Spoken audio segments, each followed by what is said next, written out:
child. No. All right, let's do this.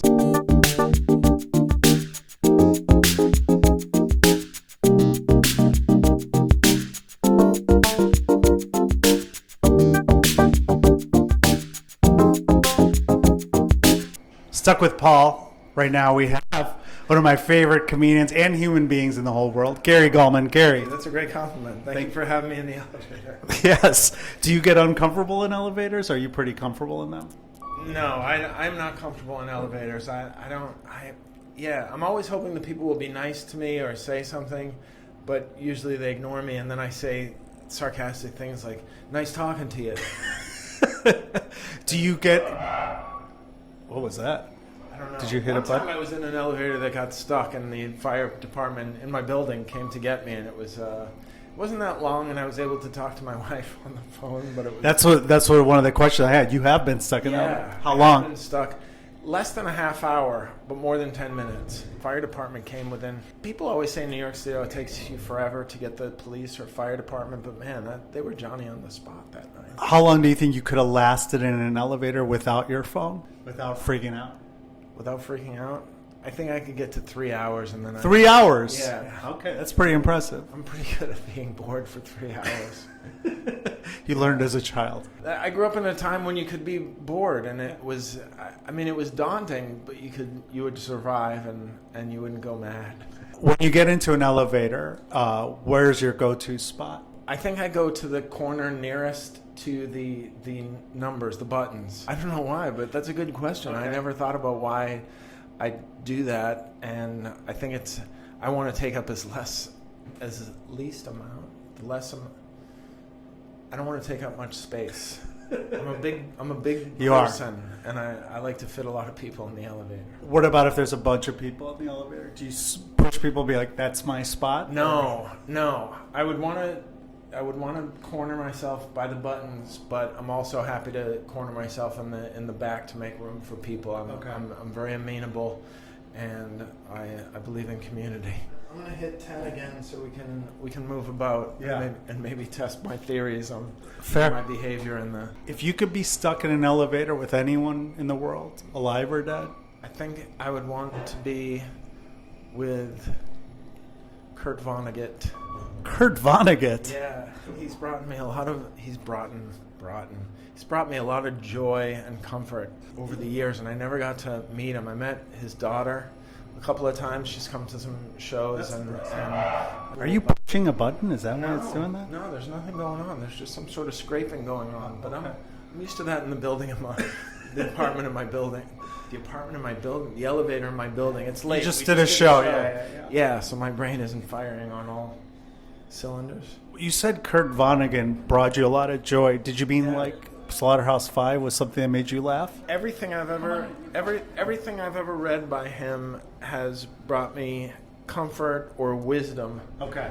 And you said joy first. And joy. Yeah, because he makes you feel less alone, which I think is such a special part of books, that there are other people who think like you and as depressed or as concerned or as worried or afraid or felt alone, and he really captures so many aspects of humanity so well. Now, you read a lot of books, like you and I talk about books, but you count reading books if it's an audio book. Oh, yeah. How so?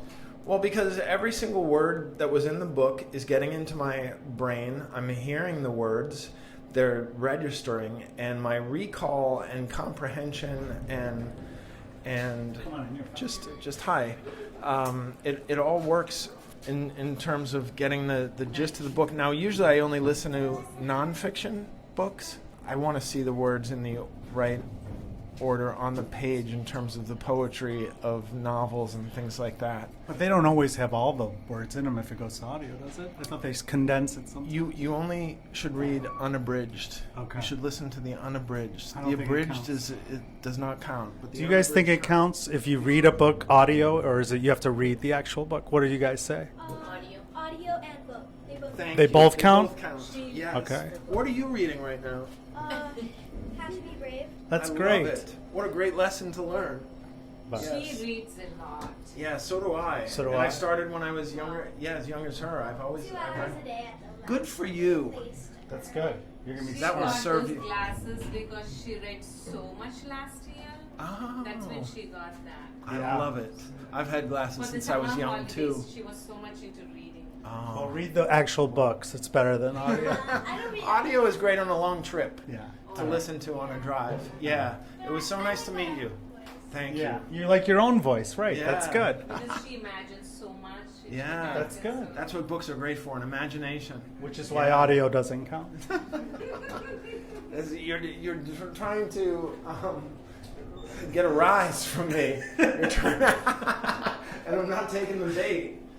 She flipped on her decision. First she said, Jesus. I know. I feel like I think they're like You- mad if at you us. heard if you heard my elevator in my building, The girl said originally both, but then she goes, I like to read yeah, in my own voice. yeah. But listening to a book counts because I'm getting every single word and I know every event Unabridged. within the book. Unabridged. It has to be unabridged. Okay. Abridged is, I mean, that's It's like a Reader's Digest. amputating. Yeah, it's like amputating. Okay. Yeah. I didn't know there was a difference, so that opens it up a little bit. So you're speaking. No, I still stand by my decision that I also think that ignorance. I also think that I would say it's like 70% of a real book. No, it's 100%. It's like an asterisk. Like Especially if it's the person who wrote it reading it, then you're actually spending That's time fine. with that person in a way. when you go to good books, because I use that as well. Goodreads. Goodreads. I'm sorry. I'm not You're a as fount of misinformation. I don't remember because I've never done an audiobook. Is there Right. They just allow you to say Is which it- version of the Right. book you read, the audio or the hardcover or whatever, or when. I'm not sure what the book, the real version? Yeah. So like, I'm not taking the. so the fact that they decipher it at good, I think it's like 70%. I stand. I stand by. I did. Come oh on, my you're gosh, fine. King Oh. Charles Cavalier. He's got two of them. Spaniel. They're the sweetest dogs. It counts. All right, fair enough. Although I did have that discussion with a friend of mine, and she was a French teacher, and she said, "I'm not sure if audiobooks count." I'm not alone. I was able to convince her. Yeah. Well, you're persuasive. I can be persuaded. I don't think you can be. I think you're too nice. I think to be persuasive in a sense of a lawyer sense, you have to have a negative side, like myself. Maybe, but I convinced You're a too lot of kind. people that there was a documentary about the men and one woman who abbreviated all 50 states down to 2 You letters. did. So I am Very convincing. I'm very persuasive. And people Well trust played. me, and they trust me. You have trusting eyes, I do. like Mark Ruffalo, as you Yeah, say. yeah, very kind eyes. Myself and Mark Ruffalo, the only two Americans that on their license it says "kind" next to eyes. Yeah.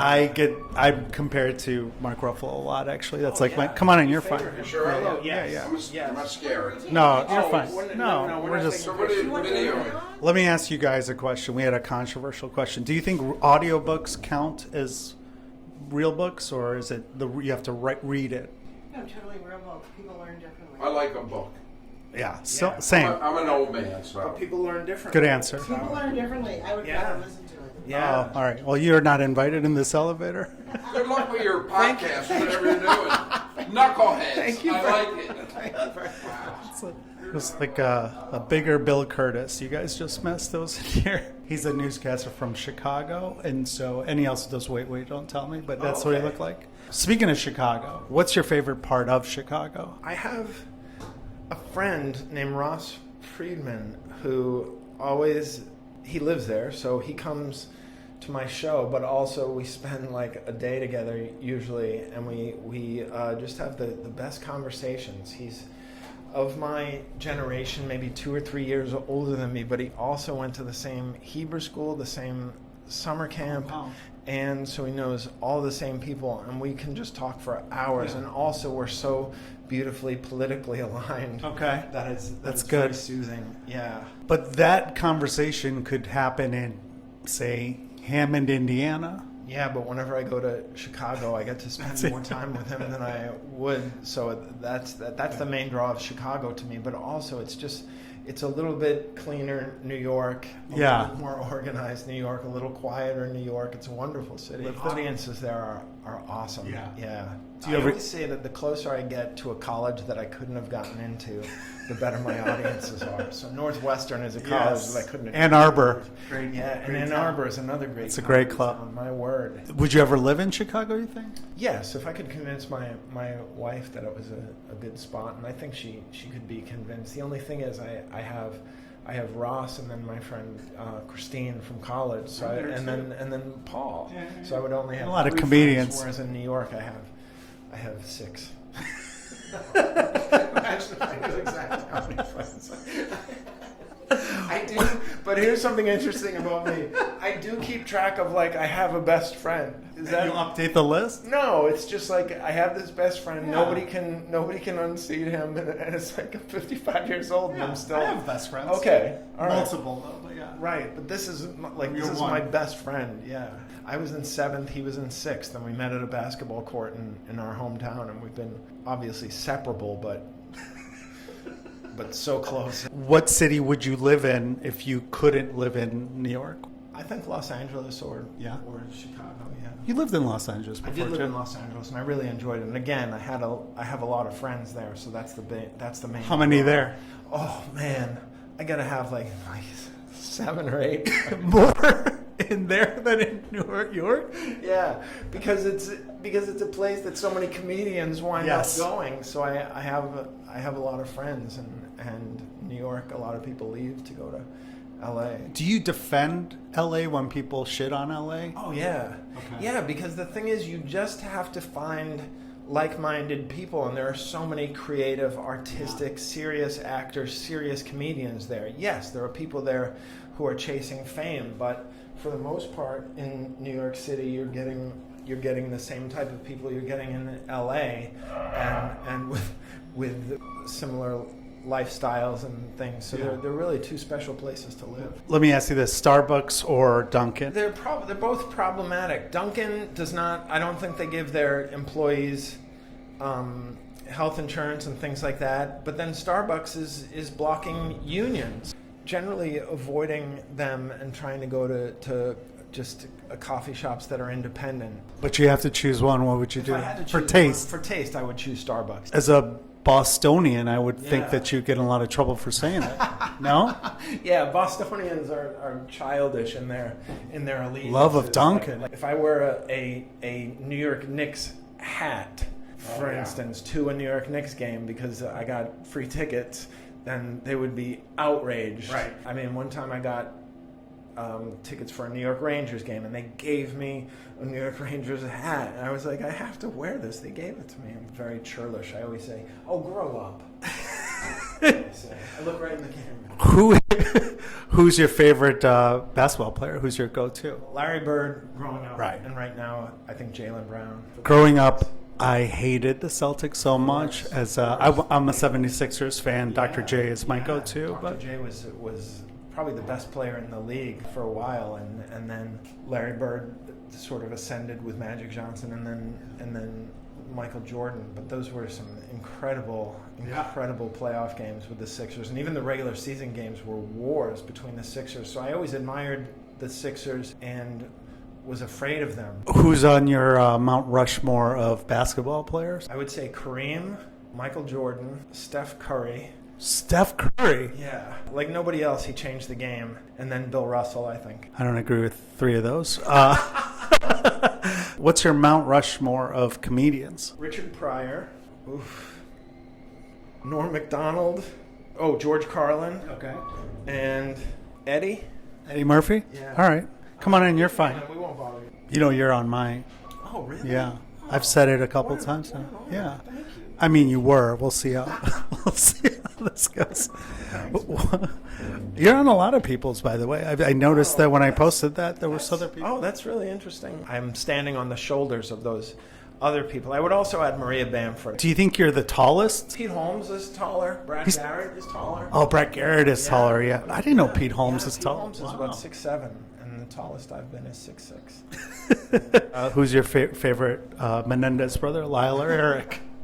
I don't know. Gun to head. I don't know the difference. Gun to No head. I don't know the difference between them, but I do prefer the name Lyle. Okay. I think he was the mastermind. Do you think OJ did it Oh yeah. by himself? Yes, definitely. I think he did it by himself, and I think there were other people who knew that he had done it. Speaking of death, what do you think happens when we die? I don't know. I mean, I'm prepared for there to be the end of Sopranos, just a blackout. I'm prepared for that. What I'm hoping is that there's some sort of cosmic universal consciousness that we enter, sort of like at the end of 2001: A Space Odyssey. But all my ideas come from books and films, Audiobooks. and TV. I read 2001: A Space Odyssey in paper. What's the best religion? Humanism. Humanism is a religion where you do good deeds and you behave in a compassionate, kind way without any expectations of any reward on earth or after death. There are different aspects of it taken into other religions and philosophies. It's more of a... What's the downside? No, there's really no... No there's bacon? Really there's no downside. You don't even have to go and... I didn't even know about and it. worship it. Yeah, it's something that Kurt Vonnegut advocated There you for, go. and he considered himself a humanist. I'll have to read some books about it, or audiobooks. This is what they call in improv a game. Zip, zap, zap. What do you think is the best age to be? This is a great question. You act surprised that I have great questions. Well, the thing is that most interviewers ask me the same questions that I've been asked a lot. So, Sure. And what's the best age to be? I've never heard anybody ask anybody that. But for me, the age I am, I've found a way to feel like, oh, I'm going to look back 30 years from now and think, oh man, I wish I had known how young I was. When I first started doing comedy, I was 23 years old, and I remember thinking, oh, I've gotten such a late start, because there were guys who had started when they were 17. But now I look back on 23 and I'm like, oh my gosh, you really were too worried about, quote unquote, making it or whatever. Just enjoy what you're doing, and that's been my mindset, and it was a lifesaver to finally at 46 years old say, no, I'm exactly where I am supposed to be, and I'll look back on this age someday and think, oh, you were so young, what were you worried about? And so I'm 55 now, and I still feel the same way that at 95 I will think, oh my word. How much do you bench now? The last time I measured my bench, I always say about Joe Rogan and people like that, I always say anybody who's 60 and knows what they bench is sad or crazy or deadlift, any kind of those things. If you know what your number max is. But I remember the last time I was serious about it, I think I put up like 170 or something like that. And it was just... You're more finesse. You're a finesse-based basketball player, like Steph What Curry. I did when I was a freshman in college, I benched 308, and that was the Wow. most I benched freshman year of college. That's a lot. But I weighed like 255 pounds. Are you a candy guy? I used to be. What was your go-to candy? I loved Raisinets and nonpareils. I Nonpareils. had a real sweet tooth. Yeah, the riffraff call nonpareils snowcaps. But I'm not riffraff. Is there a brand differential in this? Snowcaps is one of the name, brands of the yeah, non-Parel. of the non-Parel. Exactly. That's a very random. Non-Parels are snowcaps. Where would you At get all. those? Snowcaps are non-Parels. You know, the old saying. Where would you? Oh gosh, no, it's just because it hasn't been active. Oh, you said you could last 3 hours. That was like you were. Oh, I was in a panic. That's part of the show every time. Non-Parels is a very movie-driven candy. Oh yeah. Where would you get them if you weren't at a movie? You can get them at even your basic candy store, your basic bin candy store. Okay. So your Like a Walgreens wouldn't have it? they'll have snowcaps. Do you have a ritual before you go on stage for comedy? Yeah, I say a little prayer of gratitude. Then I say, "This is yours. This is fucking yours." Is that from a movie? Or? Yeah, fighter. What about music? What's your favorite song to go up to? Oh, I don't like to go up to any song because I feel like my act will be a letdown from the song. Okay. But I like to come off, because I used to have this joke about grunge music. I used to like to come off to Show Me How to Live by Audioslave. I joke about Back to the Future, so I come off to The Power of Love. Oh, you said to do that? Yeah. Oh, I was like, that's pretty funny that they figured that out. One of the best parts of touring is you get to select the music they play during the load-in, and so I take great care in setting the right mood. That's kind of a pregame ritual. Yeah. For this tour, it's a mix. I try to get a lot of diverse type music, hip hop, and there's classic rock, and then there's some grunge. This one song or three that's just pure disco. What's your least favorite song? Love Is Like Oxygen. What's that? I don't know, but I remember hearing it when I was growing up, and I was like, you're fine. Hi, you can come on if you want. We won't bother you.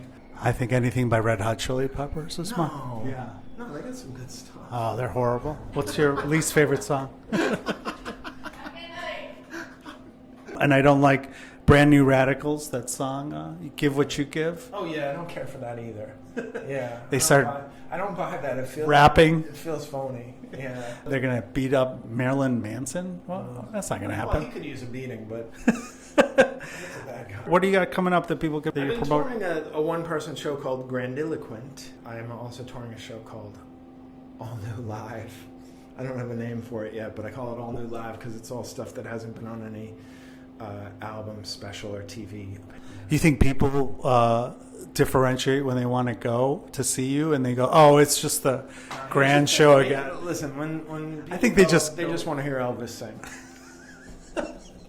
I think it's so funny that you think people care. They just want to see you. Like you could do all the hits. You could sing Elvis. You could read an audio book. You could audio book.